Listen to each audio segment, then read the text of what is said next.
I'll also show you how to program the home button to be able to switch to those cameras. Okay, so I'm going to start the car up. The unit has just been started up anyway, so it's gone straight onto the screen. If we look at my home screen, I've obviously got my own launcher on here.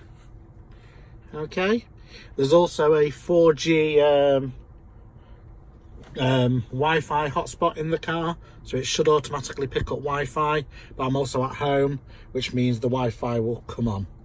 So if I just look down on here, we should see we're connected to disk Wi-Fi, which is in the house. Okay, so all good. Not sure about this app. It's not very, it's a bit temperamental. It's from Google Play Store, but when it comes up, it comes up and it shows you the details. It hasn't done yet. So what we have here is we have our power. Obviously it's power, shut it off. Power on. Okay, we've got our home button. So as you'd expect, takes you home. We'll go into the apps. Click home. And we've got our home. I've got tuning on here as well, so I can hit play on tuning. First, if your boiler's on the blink, okay, the mortgage is long overdue. Go to another screen if there was one. Open VLC. Cancer does not care about you. Click home. But we do. We've got our back key. Help you get a grip on And we've got our volume buttons. Benefits, fill in the right forms. Okay. So what I wanted to be able to do was, as well as being able to go into reverse and bring it up behind us and all around us, I wanted to be able to do that on screen while we're moving. Okay, so what I've managed to do is a long press on the home button will now bring up the front and the side, well, the front and all round the car, and hold it again and it flips to the side of the car and the front, and once again takes you back to the standard screen. So that isn't there by default, so we have to program that in. So this is how we do that. Okay, we've flipped onto landscape because that's a bit easier to see the whole screen. So what we're going to do is go into our settings. I'm going to scroll down to car. We're going to go into factory settings, and we're going to type in the factory settings code, which is 126. Done, and choose OK. Oops, did I not type 126?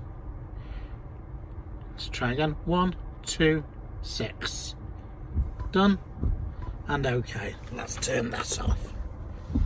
Okay, so now we're in the factory settings. We can go into key study. Okay, and we want to press touch key study. Then we want to click this top plus over here, and then when that goes red, the bottom one, we press again, and then we choose OK. If you do it the wrong way around, it won't let you press OK, it'll hit cancel. So now we've got to set up all the keys. What I've found is if you set one key up and not the others, it actually clears all the others off. So I'm going to start with the home button. So click on home, and we're going to say on a short click, it says on short click, we're going to have it as home. But on the long click, if we scroll down, we have AVM. Okay, and then we press OK. So now that shows left is short, right is long. That's what that key is going to do. For the previous, I like to have previous, and on the long click, I like to have the multitasking. If I can find it, there we go, and press OK. And then volume up, OK, volume down, OK. You can't have long press on the volume up and volume down. You press OK, and we choose save and exit. We choose OK, and then apply. Then when you exit and come back, we can see a long press on the previous brings up our multitasking, and a long press on our home button brings up the camera. And that's all there is to being able to get a camera button on your display.